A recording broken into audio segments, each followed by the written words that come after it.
Okay, so thank you very much. So hello everyone. So today I want to talk about how COVID-19 is catalyzing innovations in healthcare and comparison between Germany and China.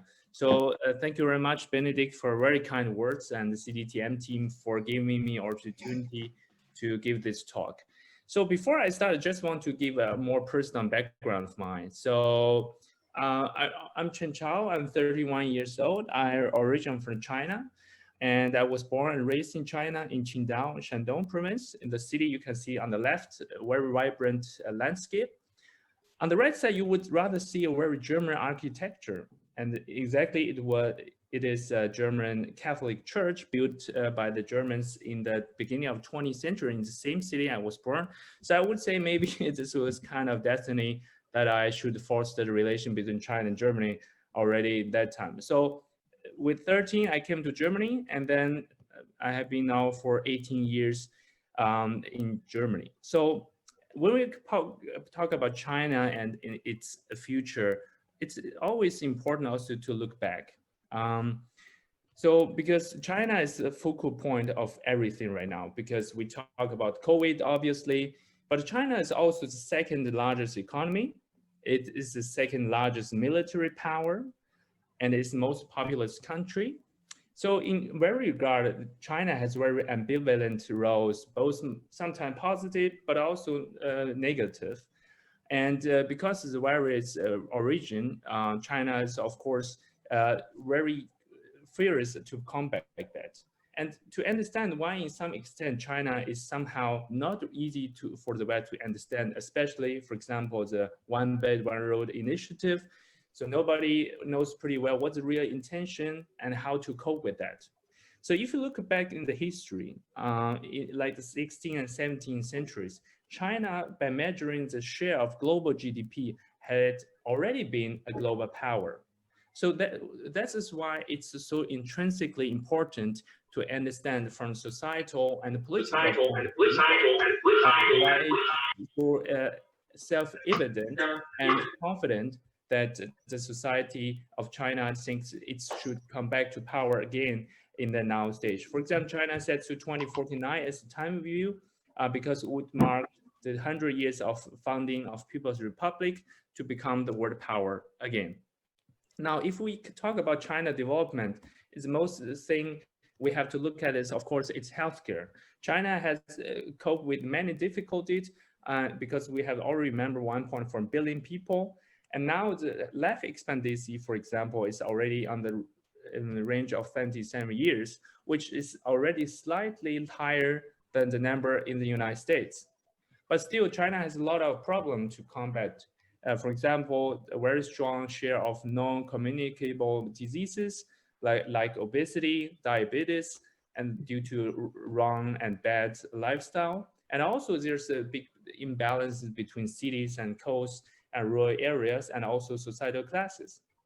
On the other hand, in Germany, we have a very solid, strong healthcare system, as we can see as a result of COVID-19, that Germany, compared to neighbor countries, is dealing pretty well. And that's why a lot of money is also spent in the system, almost 400 billion every year for the entire system.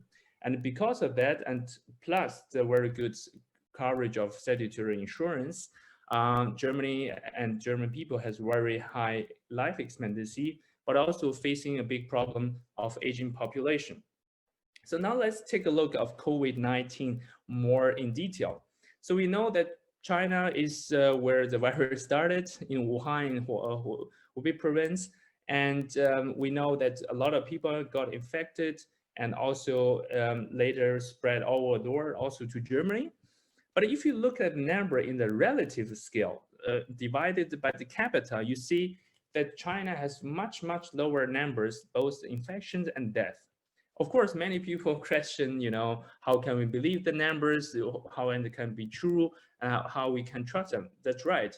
I think it's not very easy to verify the numbers, but there are also things that you cannot hide. For example, how many empty beds are there? Are still people waiting outside in hospital for treatment? On this kind of thing, you can also to see how the situation really is. I just want to give you a very personal story from my own family. One of my aunts, she is working as a nurse, but 2,000 kilometers away from Wuhan. But she was called and sent by the government to Wuhan to combat the virus. So she was not an expert. She was not like a doctor. She was just a nurse. And she was sent there, and luckily she got back very healthily. And she told us it was not terrible. She was not very stressed. This was not so many patients. As you can see, so she was only sent there as a reserve, prepared for the worst case. And from this short story, you can see how quickly and how immensely China is prepared to mobilize human resources, but all kind of resources to combat this kind of crisis in national level. So, but we know that China is also dealing the problem with big data and with the data control. For example, in the city of Hangzhou, where Alibaba company is headquartered, there is a city-wide obligated app you have to install as a citizen. And the app have 3 indicator colors. Green means full mobility. You can move around without any limitation. Yellow means restricted. Some area you might not go. And red means you have to go leave back home or to a hospital because you're high risk of coronavirus. And as we know that before the crisis, China also has very contradictory like social criticism, and people are obliged to install many software. In this case, it's true as well, because if you cannot show a green light, you cannot travel in subway, for example. So it's very vital that government collect the data, use the data, and monitor the virus. And technologies in China, not only because virus, but the virus definitely accelerating in many areas. Good example is, for example, is in 5G network. China is very, famous for Huawei, but also controversial in the West, using 5G to accelerate remote diagnosis of imaging solutions. Because in the rural area in the west of China, there are not many good hospital people can go. So instead of installing new hospitals, China is bringing the teleconsultations more in order to treat the patients. And because the interhuman interaction is really limited, robots play an even bigger role. And the drone company, especially from South China, Shenzhen, is very well known, and they use also for other purposes like sanitation and surveillance. So the question is now, how is Germany actually doing when we talk so much about China? So actually, Germany has done a tremendous great job in digital health, and it's just happened before the outbreak. It is a new law which was signed in December 2019, the so-called Digital Healthcare Act, in German Digitale Versorgungsgesetz.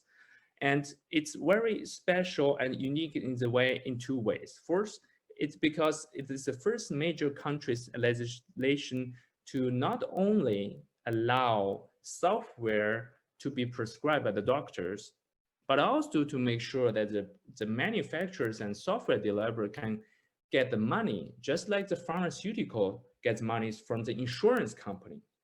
So we have to recall that how powerful this is, because now doctor have the choice between give you application which is more effective than give you a drug which is not maybe for you good in long term.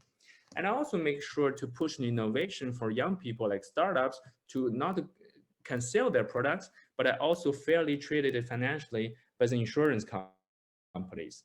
We have to recall that 90% of all people in Germany are state insurance, statutory insurance companies. And in this system, it's really big money. It's about 214 billion euros inside of this state insurance. So it's in that regard very powerful. And I think it could be a good example for other neighboring country. On the other hand, we can also see very strong initiative born from the people, born from the social organization like Wer will zu Virus, and which is also supported by the German federal government. I was there part for this 48 hours hackathon as a mentor, and it's a tremendous experience to see how different people who have not known each other come together. I think it was almost 30,000 people there, and it came up with 1,500 ideas, different people, different companies offering their free software, free mentorship. So it's really great to see how quickly, how effective, so this collective approach to combat crisis like this. I'm very hopeful that this would continue. So, and I want to just summarize, the key catalysts. I think data is the key, but data itself is not, precious if you don't share. And I think because the COVID really got a sense of collective willing to give the data and to share, so we can really control the virus. And we also see like the tool we are using now, Zoom, even gives more acceleration of digitalization, telemedicine, communication. So this crisis just give the chance to do more. And also, I think we are living the time when the legislation laws have to be perfect before they can be implemented. Laws and regulation in a fashion that they can change regularly and not have the perfect place and waiting for ages. So I think this is a good sign for further political system. And finally, I think everybody noticed that virus doesn't differentiate between Chinese, German, or Europe or China. It's really about global collaboration. So I do hope in light of this, we can do more together. So before I finish my talk, I just want to give you my very personal note, because at the beginning I said it's my destiny to be, in the middle of the Germany and China. And many questions have came to me like, yeah, Chen, you talk about China most time very positive, very optimistic. But from what we have heard from news and what we are experiencing in business, not always like this. They are very aggressive, they are copying a lot, and they are really not easy to deal with. And I can share that concern, and to a certain degree, I can also understand very well. But why I'm still very optimistic is because think about this. To what can you not buy with money? This is the key to answer the question how Germany can remain competitive. I just going to give you two thoughts. One is brands. You cannot buy or copy a very strong brand like Porsche, Daimler, BMW, just mentioned some of German proud brands. So this is very important because we have to remember that people don't buy products rationally. So they don't not only look at quality, they don't not only look at price, they look at they want to have emotional attachment. So this is where Germany is very strong. And second is education. Our apprenticeship system in Germany not only allow people to have theoretical skills, but also practical skills. And I think COVID time gave us also reflection to see where the core strengths really are, and to become really aware the true competitiveness. And I'm very hopeful because of that Germany and China can work well, very good in the future as well. Thank you very much. Thank you very much also, Chen. Great talk and super interesting to see how things will turn out in China and the West. And we already have some questions for you. First of all, something many people would like to know, what do you believe about the current numbers or the statistics on COVID? Do you think that the numbers China publishes are realistic? I think this is a good question. I just mentioned that earlier.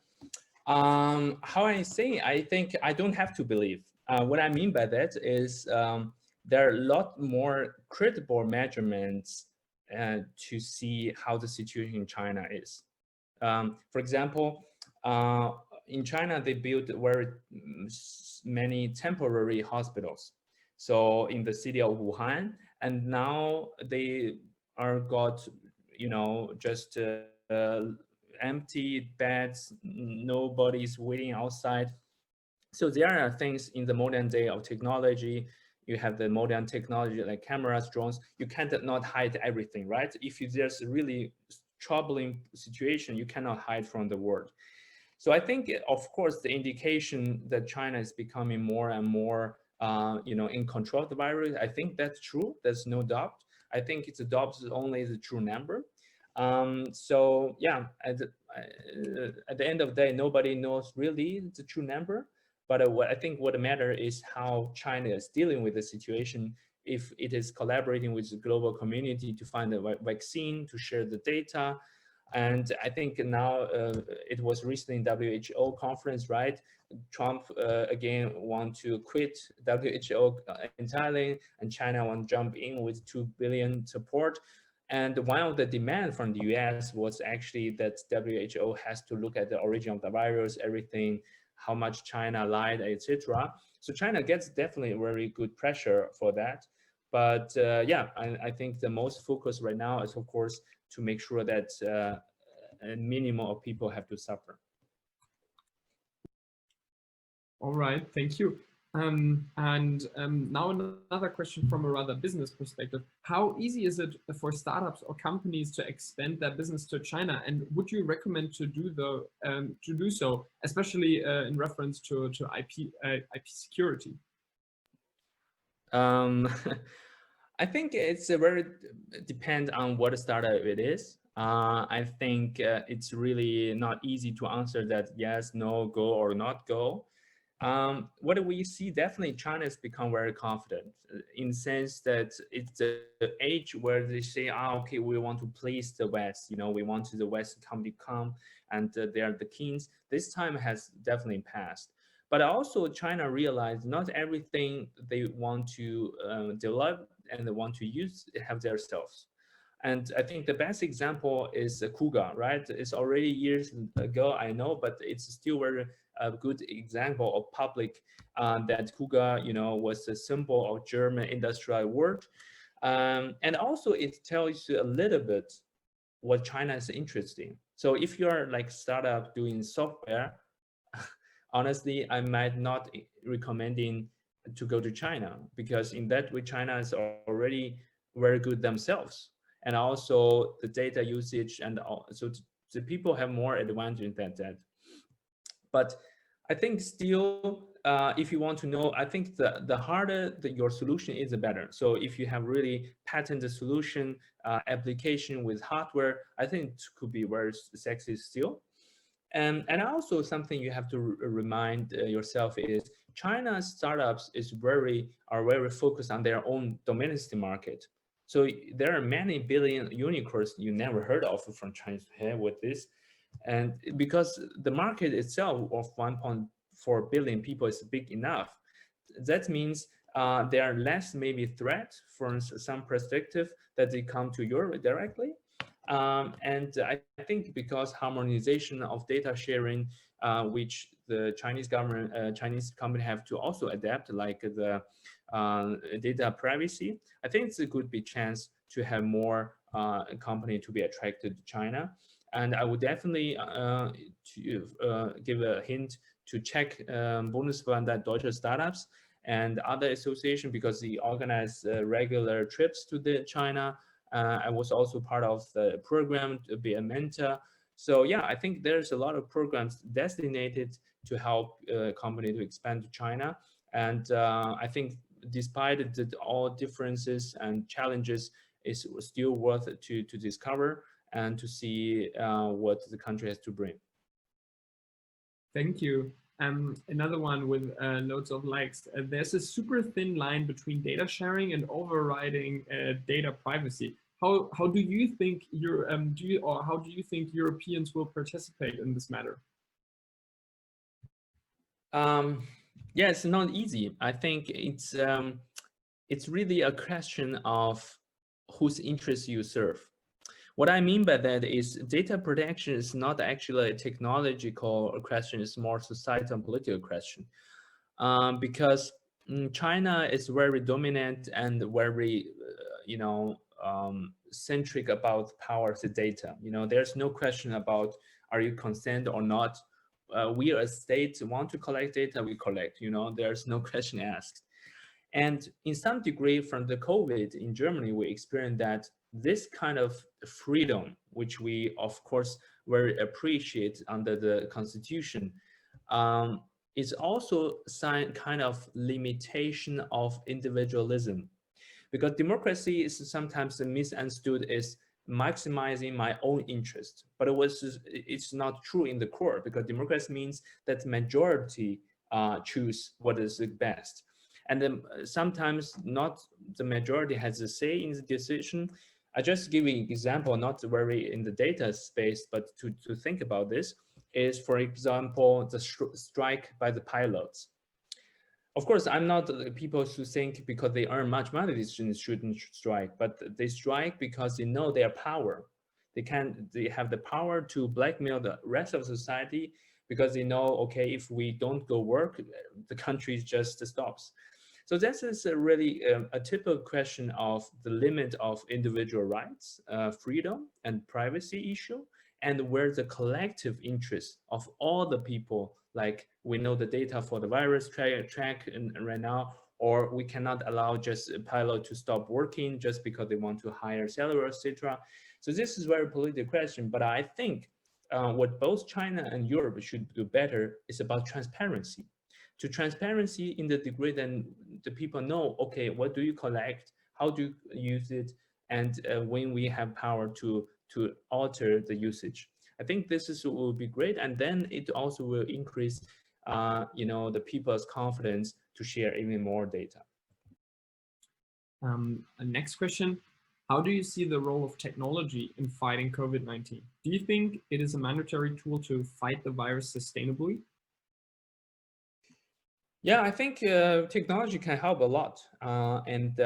So there's no doubt that we should see the situation as a chance to give innovation more chance to solve the problem, to let creativity minds to work, and also to see where are the barrier of the regulations that hinder innovation technology. So I think that the time of COVID really illustrates where we stand as a society, but also where we stand as a healthcare system.